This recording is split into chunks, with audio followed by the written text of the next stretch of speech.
నేను అడుగుతా ఉన్నాను ఇదే చంద్రబాబు నాయుడును, ఇదే జగన్ ముఖ్యమంత్రిగా ఉంటే గత 5 సంవత్సరాల పాలన చూడండి.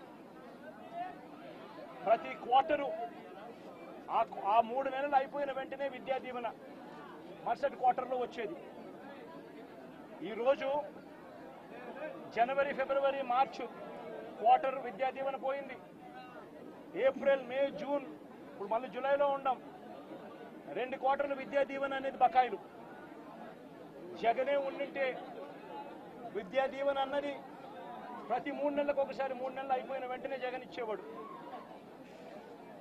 తల్లులకు ఇచ్చేవాడు, పిల్లలకు మేలు చేసేవాడు. ప్రతి ఏప్రిల్లో జగనే ఉండింటే వసతి దీవెన ప్రతి ఏప్రిల్లో ఒక ఇన్స్టాల్మెంట్, వసతి దీవెనకు సంబంధించిన ఒక ఇన్స్టాల్మెంట్ ప్రతి తల్లి ఖాతాలోనూ పడి ఉండేది. జగనే ఉండింటే ఈ పాటికే రైతు భరోసా రైతన్నలకు వచ్చి ఉండేది. ప్రతి సంవత్సరం జగన్ జూన్లో రైతు భరోసా అమౌంట్ ప్రతి రైతుకు క్యాలెండర్ పెట్టి మరీ ఇచ్చాడు. జగనే ఉండింటే అమ్మఒడి డబ్బులు ఈ పాటికి తల్లులకు వచ్చి ఉండేటివి. ప్రతి సంవత్సరం ప్రతి జూన్లోనూ అమ్మఒడి డబ్బులు తల్లులకు వచ్చిన పరిస్థితులు. జగనే ఉండింటే ప్రతి ఏప్రిల్లో మహిళలకు సంబంధించి, అక్కచెల్లెమ్మలకు సంబంధించిన 0 వడ్డీ డబ్బు ఈ పాటికి వచ్చి ఉండేది. జగనే ఉండింటే మత్స్యకార భరోసా అన్నది ప్రతి ఏప్రిల్ 15 నుంచి జూన్ 15 మధ్యలో క్రమం తప్పకుండా జగన్ మత్స్యకారులకు తోడుగా ఉంటూ మత్స్యకార భరోసా ఇచ్చాడు. నేను అడుగుతా ఉన్నా, ఈరోజు వైఎస్ఆర్ కాంగ్రెస్ పార్టీ లేకపోవడం, చంద్రబాబు నాయుడు చెప్పిన అబద్ధపు మాటలతో ఈరోజు ప్రతి అక్క చెల్లెమ్మ ఎదురు చూస్తూ ఉంది. ఆ రోజు చంద్రబాబు నాయుడు అన్న మాట, జగన్ అయితే కేవలం ఒక్క 15,000 మాత్రమే ఇస్తాడు పిల్లల్ని బడికి పంపిస్తే, చంద్రబాబు నాయుడు అధికారంలోకి వస్తే 15,000 నీకు, 15,000 నీకు, 15,000 నీకు, 15,000 నీకు, 15,000 నీకు, నలుగురున్నారా మీ ఇంట్లో పిల్లలు 60,000, మళ్ళా ఇంట్లో వాళ్ళ అమ్మను చూపించి నీకు 18,000. ఇవన్నీ మాటలు మాట్లాడి ఈరోజు ప్రతి అక్క అడుగుతా ఉంది, ఎన్నికలప్పుడు నువ్వు చెప్పిన మాట ఏంది? ప్రతి 18 సంవత్సరాలు నిండిన ప్రతి వయసు గల అక్క, 18 నుంచి 59 సంవత్సరాలు గల వయసు గల అక్క చెల్లెమ్మకు ప్రతి నెల 1,500 ఇస్తానన్నావు. ఈరోజు రాష్ట్రంలో ఓటర్ల జాబితా తెలుసు మీకు. 4,12,00,000 మంది ఓటర్లు ఉన్నారు. ఓటర్ల జాబితా అంటే దాని అర్థం ఏమిటి? దాని అర్థం వాళ్ళందరూ కూడా 18 సంవత్సరాలు పైబడిన వయసు పడిన వాళ్ళనే కదా దాని అర్థము. మరి అందులో 2,10,00,000 మంది అక్క చెల్లెమ్మలు ఉన్నారు, 18 సంవత్సరాలు పైచిలుకు పడిన వాళ్ళు. ఆ 2,10,00,000 మంది అక్క చెల్లెమ్మలకు పెన్షన్ తీసుకుంటున్న వాళ్ళు కాస్తో కూస్తో కొంచెం పక్కన పెట్టినా కూడా 1,80,00,000 మంది అక్క చెల్లెమ్మలు ఈరోజు మాకు 1,500 ప్రతి నెల ఇస్తానన్నావు, ఏమైంది మా 1,500, మా పరిస్థితి ఏమిటి, నీకు ఓటేసాను నీ మాటలు నమ్మి అని చెప్పి అడుగుతా ఉన్నారు అక్క చెల్లెమ్మలు. ప్రతి అక్క ప్రతి పిల్లలు అడుగుతా.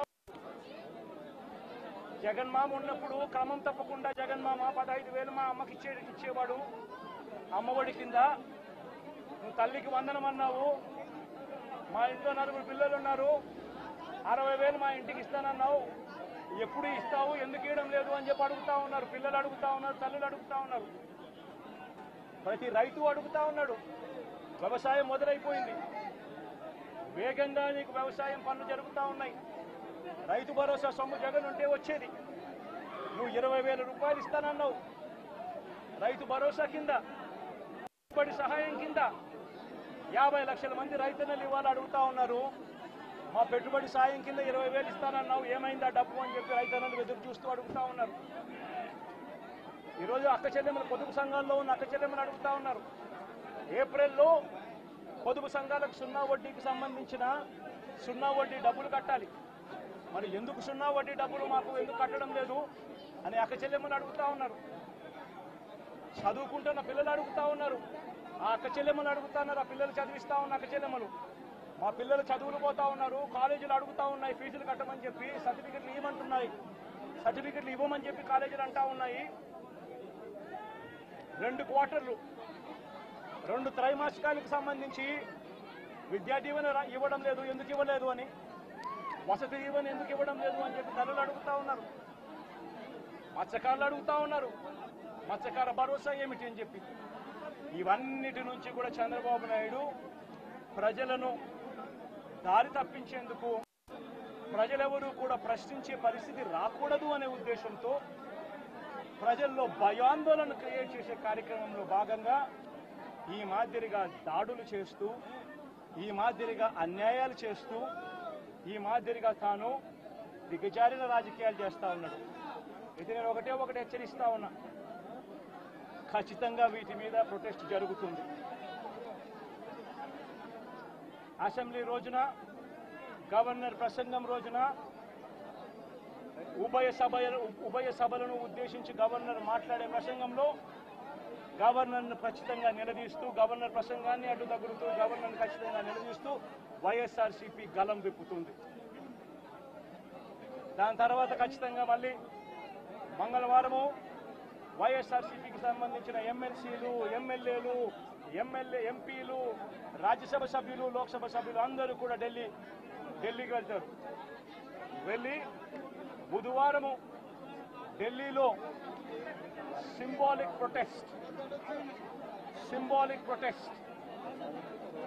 సింబాలిక్ ధర్నా ఢిల్లీలో చేసే కార్యక్రమం కూడా చేస్తాం. రాష్ట్రంలో జరుగుతూ ఉన్న దాడులు, రాష్ట్రంలో ఉన్న లా అండ్ ఆర్డర్ పరిస్థితులను దేశమంతా కూడా చూసేట్టుగా, దేశమంతా కూడా దీన్ని గమనించి, దేశమంతా కూడా దీన్ని ప్రొటెస్ట్ను వాళ్ళు కూడా ప్రొటెస్ట్ చేసే విధంగా దీన్ని హైలైట్ చేసే కార్యక్రమం చేస్తాం. ప్రధానమంత్రి గారి అపాయింట్మెంట్ ఇప్పటికే అడగడం జరిగింది. అమిత్ షా గారిని ప్రెసిడెంట్ అపాయింట్మెంట్ కూడా అడగడం కూడా జరుగుతుంది. వీళ్ళందరూ కూడా అపాయింట్మెంట్ ఇస్తే వీళ్ళందరినీ కూడా కలిసి వీళ్ళందరికీ కూడా చెప్పే కార్యక్రమం కూడా చేస్తాం. సరే, ఈ ఇష్యూలో మీ చెప్పేటప్పుడు నువ్వు ఫ్లో పోతుంది కదా. నువ్వు ఎంత ఆంధ్రజ్యోతి విలేకరు అయితే మాత్రం మధ్యలో వచ్చి చెప్పడం ధర్మం కాదు కదా. ఏం చెప్తా ఉంటే సీరియస్గా జరుగుతా ఉన్నప్పుడు ప్రకారం మొదలు పెట్టారు. ప్రధానమంత్రి అపాయింట్మెంట్ను, హోంమంత్రి అపాయింట్మెంటు, ప్రెసిడెంట్ గారి అపాయింట్మెంటు, వీళ్ళ ముగ్గురు. అందరికీ నమస్కారం. వినుకొండలో జరిగిన రషీద్ హత్య జలాని అనే ఒక యువకుడి చేతిలో జరిగింది. మాకున్నటువంటి ఇన్ఫర్మేషన్, అటు పోలీసు వారి ఇన్ఫర్మేషన్ ప్రకారం ఇవి పాత పగలు. వాళ్ళకి మధ్యలో జైలుకి పంపాడని ఒక అతను, అందుకని పగబట్టాడని ఇతను, అతన్ని నడిరోడ్డు మీద నరికి చంపారు. ఇది నిజంగా చాలా తప్పు, అది ఎవరు చేసినా సరే. కానీ మీరు దీనికి రాజకీయ రంగు పొలవటానికి ట్రై చేయకండి. మీరు ఫస్ట్ పాయింట్, వైసీపీ నేత జగన్మోహన్ రెడ్డి గారికి మర్యాదపూర్వకంగా చెప్పేది ఏంటంటే, ఇంతకాలం మీరు శవ రాజకీయాలు చేసే ఎంత దూరం వచ్చారు. జనాలు మీరు చెప్పే మాటల్ని నమ్మటం ఎప్పుడో మానేశారు. ఖచ్చితంగా ఈ హత్యకి సంబంధించి మేము కూడా ఖండిస్తున్నాం.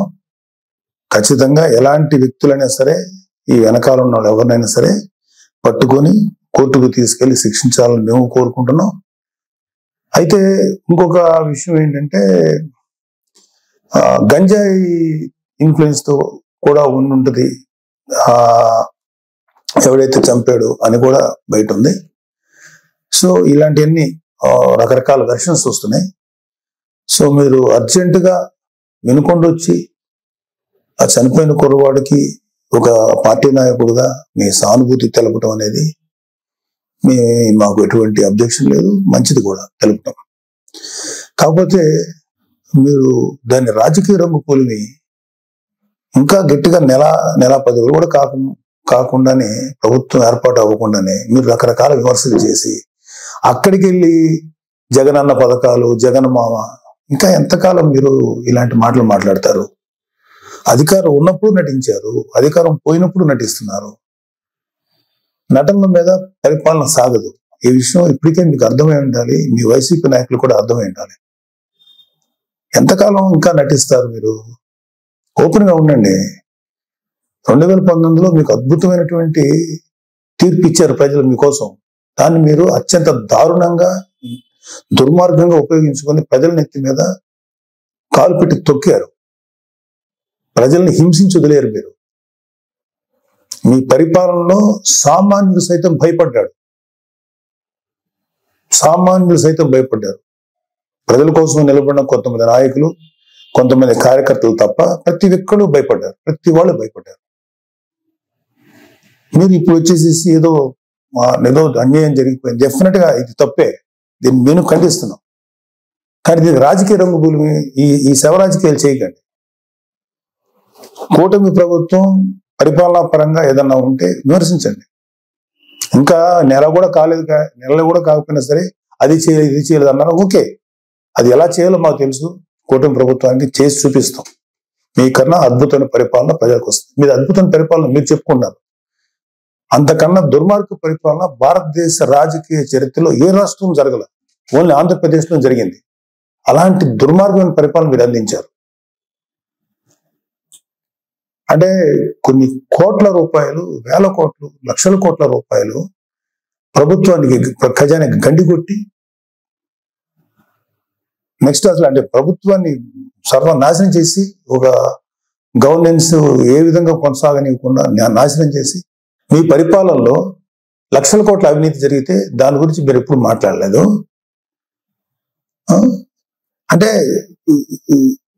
మీరు పెట్టిన బొక్క, అంటే మన రాష్ట్ర ఖజానాకి కనీసం 2-3 మినిమం 4-5 ఏళ్ళు పడుతుంది మినిమం ముందు ఆ బొక్క పుడ్చడానికి. అంత పెద్ద బొక్క పెట్టి వెళ్ళిపోయారు మీరు ఆంధ్రప్రదేశ్ రాష్ట్రానికి.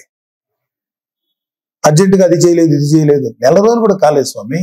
2019లో పరిపాలన మొదలుపెట్టినప్పుడు 6 నెలలు మాట్లాడలేదు. ప్రతిపక్షంలో ఉన్నాం మేము. మీకు అర్జెంటుగా వచ్చేసి అది చేయలేదు ఇది చేయలేదు. చేస్తారు, ప్రతిదీ చేస్తుంది కూటమి ప్రభుత్వం, ప్రతిదీ చేస్తుంది. చంద్రబాబు నాయుడు గారు కానీ, పవన్ కళ్యాణ్ గారు కానీ నిబద్ధత ఉన్న మనుషులు. ఎలా చేయాలో అలా చేస్తారు. ప్రజలకు ఎంత మంచి చేయాలో చేసి తీరుతారు. మీలాగా పెర్ఫార్మెన్స్లు, దొంగ మాటలు చెప్పి తప్పించుకునే వ్యక్తులు కాదు, గుర్తుపెట్టుకోండి. సరే, ఈ సందర్భంగా మీకు కొన్ని సింపుల్ క్వశ్చన్స్ అడుగుతాను. దానికి మీరు ఆన్సర్ చెప్పగలిగితే వెరీ హ్యాపీ. మీరు ఇవాళ వినుకొండకు వచ్చి ఆ కుర్రోడు గురించి చెప్పారు, ఐఎమ్ ఓకే ఫర్ దట్. కానీ దానికి ముందు మీ అధికారం ఉన్నప్పుడు, మీరు సీఎంగా ఉన్నప్పుడు, ఒక దళిత్ డ్రైవర్ని చంపేసిన మీ ఎమ్మెల్సీని, అతని తప్పుని ఖండించకపోగా మీతో పాటు సగర్భంగా తిప్పుకున్నారే, అది తప్పని మీకు అనిపించలేదు? అప్పుడు అది దుర్మార్గంగానే, అది క్రూరంగానే అనిపించలేదా మీకు?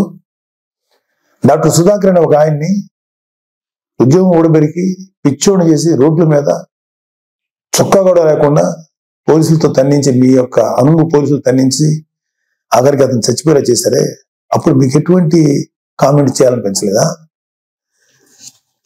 వాళ్ళ అక్కని కొంతమంది వైసీపీ కార్యకర్తలు, గూండాలు సెక్సువల్ గా హెరాస్ చేస్తుంటే అడ్డుకున్న అమర్నాథ్ అనే బీసీ కుర్రోడిని, మైనారిటీ తీరిన కుర్రోడిని పెట్రోల్ పోసి కాల్చి చంపేశారు కదా, అప్పుడు కూడా మీకేమి రియాక్ట్ అవ్వలేదా మీరు?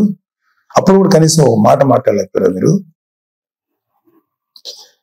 32,000 మంది ఆడపిల్లలు అదృశ్యం అయిపోయారని చెప్పి పవన్ కళ్యాణ్ గారు చెప్పి, కనీసం ఒక పోలీస్ రివ్యూ పెట్టండి అంటే కనీసం పోలీస్ రివ్యూ కూడా పెట్టకుండా 32,000 మంది ఆడపిల్లలు అదృశ్యం అయిపోతే అప్పుడు మీకు మాట్లాడటానికి నోరు రాలేదా? ఇప్పుడు మీ కార్యకర్తలకు లేకపోతే మీ వాళ్ళకి అన్యాయం జరిగిపోతుందని ఇంత మాట్లాడుతున్నారే, మీరు అప్పుడు కూడా మాట్లాడుంటే ఇప్పుడు మీరు మాట్లాడిన మాటకు విలువ ఉండేది. మళ్ళీ చెప్తున్నాను, అక్కడ వినుకొండలో జరిగింది నాకున్న సోర్సెస్ ప్రకారం అది పర్సనల్ గ్రెడ్జి, 2 వ్యక్తుల మధ్యలో జరిగిన గడ్జి తప్ప 2 పార్టీలకు సంబంధించినవి కాదు. అది మీరు ఖచ్చితంగా మీకు త్వరలోనే పోలీసు నిజాలు నీకు తెలుస్తారు, మీకు ఆన్సర్ చెప్తారు. అలాగే మీ వైసీపీ నాయకులు సామాన్య ప్రజలు, అంటే నెలకు ఒక 10,000 20,000 సంపాదించే వాళ్ళు, ఏదో వాళ్ళ పూర్వీకుల ఆస్తులు 100 గజాలు 200 గజాలు 300 గజాలు 400 గజాలు ఉంటే వాటిని అడ్డగోలుగా కబ్జా చేసి భయపెట్టి స్వాధీనం చేసుకున్నారే, అది మీ దృష్టికి రాలేదా? ఇన్ని కేసులు చూసాం మేము ప్రజల్లో తిరుగుతుంటే. ఏ రోజు మీ నోట్ల నుంచి ఒక్క మాట కూడా రాలేదా? అది రైట్ అంటారా? ఏపీ ల్యాండ్ టైటిలింగ్ యాక్ట్ అని పెట్టి ప్రజల ఆస్తులను కాజేయటానికి మీరు ఎంత కుట్ర పన్నారు.